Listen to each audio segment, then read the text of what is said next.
ایک گھنے سبز میدان میں گھوڑا براق پو اور گدھا پو گڈو ایک ہی استبل میں رہتے تھے۔ براق ہر روز صبح جلدی اٹھتا، اپنے مالک کا سامان بازار لے جاتا اور دن بھر محنت کرتا۔ وہ ہمیشہ خوش رہتا کیونکہ اسے معلوم تھا کہ محنت ہی کامیابی کی کنجی ہے۔ دوسری طرف گڈو ہمیشہ بہانے بناتا۔ میری کمر میں درد ہے، آج تو بہت گرمی ہے، کل سے ضرور کام شروع کروں گا۔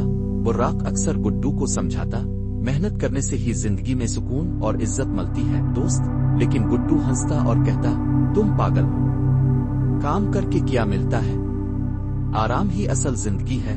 ایک دن مالک کو بہت سارا سامان شہر لے جانا تھا، لیکن براق بیمار تھا۔ مالک نے مجبورنہ گڈو کو چن لیا۔ گڈو نے پہلی بار اتنا بھاری سامان اٹھایا تو اس کی ٹانگیں کانپنے لگیں۔ راستے میں گرمی اور وزن سے وہ نڈھال ہو گیا۔ پھر وہ کیچڑ میں پھنس گیا اور چیخنے لگا، کوئی بچاؤ، میں پھنس گیا ہوں۔ تبھی براق، جو کچھ بہتر ہو چکا تھا، دوڑتا ہوا آیا اور گڈو کو کھینچ کر باہر نکالا۔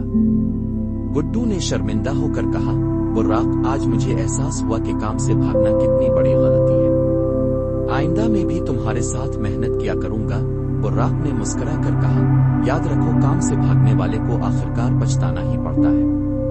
سبق: مورل، جو لوگ محنت سے گھبراتے ہیں آخرکار مشکل میں پھنس جاتے ہیں۔